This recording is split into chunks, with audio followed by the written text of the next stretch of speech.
So this one comes from a search and rescue officer, and he says it starts like this: one of the most intense experiences I've ever had happened to me. Involved a search of a young woman who'd gotten separated from her hiking group. We were out until late at night because the dogs had picked up her scent. When we found her, she was curled up under a large rotted log. She was missing her shoes and her backpack, and she was clearly in shock. She didn't have any injuries, and we were able to get her to walk back with us to base ops. Along the way, she kept looking behind us and asking us why that big man with black eyes was following us.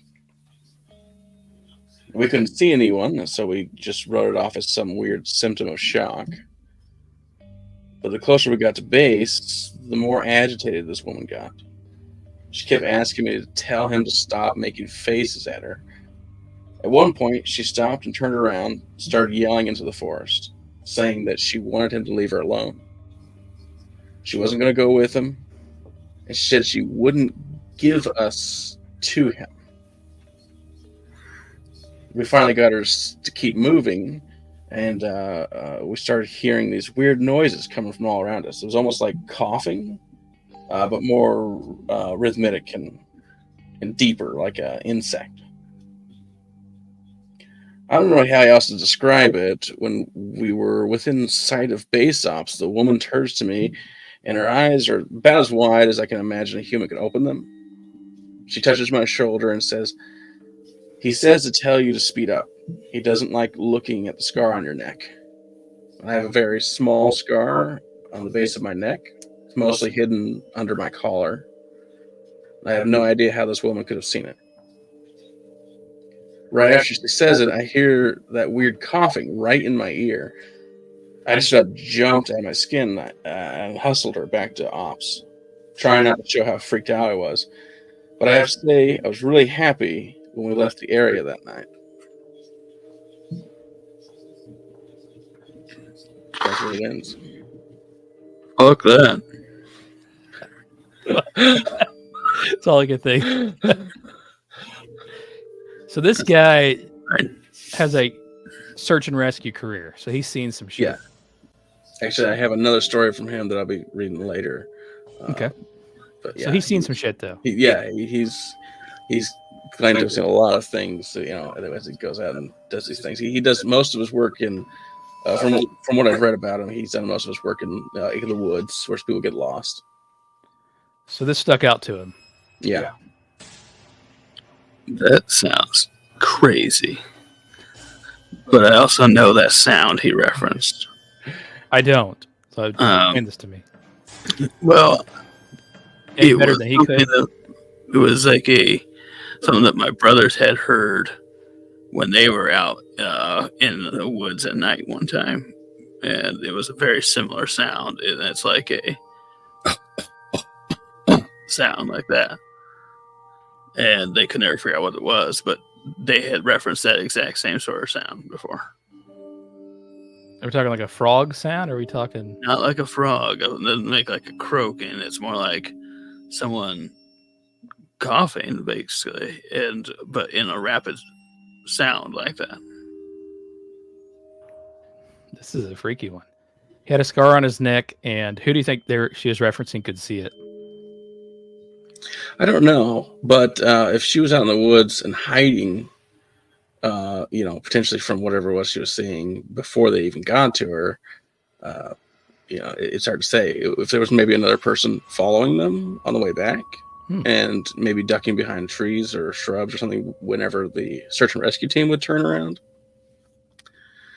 Or paranormal or sinister, in your opinion? That's what everybody worded it. Is that paranormal or some people being sinister, actual people? When I read this, I was picturing people, or more than one person, actually. Mm-hmm. I don't know about the scar thing, Hmm. but everything else just made me think that someone was following them or possibly in the woods. I don't know. She also could have been having eaten some sort of fungus or something, some sort of psychotropic substance that was growing that she ate for food or something. How long And has she been out there? The story doesn't say exactly how long. They said that they were out longer than normal during the search because the dogs still had her scent, and so that's why it kind of like led them to search even further on until like late at night. So I would guess just that day. How old was she? It says young woman, so I'm going to guess probably 20s. Yeah, not a kid. No. Psychedelic drug. So, if she had been missing for any length, I don't know if psychedelic lasts that long. Or just you're saying maybe she ate some bad shrooms in the woods. Yeah. Luke, is that what you're saying? Some sort of fungus growing somewhere, maybe misidentified something. Some funguses can last up to 18 hours. So it could be something like that. Okay, real or not real? What do you think? Oh, I think it's absolutely real. I think this guy's credible. I do too. Luke's not thinking it, but No, I think the story is probably true. What exactly happened, I have some debates on. It could be a person, people, or she was seeing things, hallucinations. That could also be brought on by starvation or dehydration. So depending on how hungry or dehydrated she was to begin with, that could also affect what she sees. well, we know one thing for sure. We're going to hear from this guy again, and I think only like this guy seems to be brave. So I'm going to say this for this gentleman. Evidently, fear is not a factor for you. Fear is never a factor, Joe Rogan. I would say that for anyone who does search and rescue, I would say that. Yeah, I'm always into, especially the what was it, Alaska State Troopers, that show.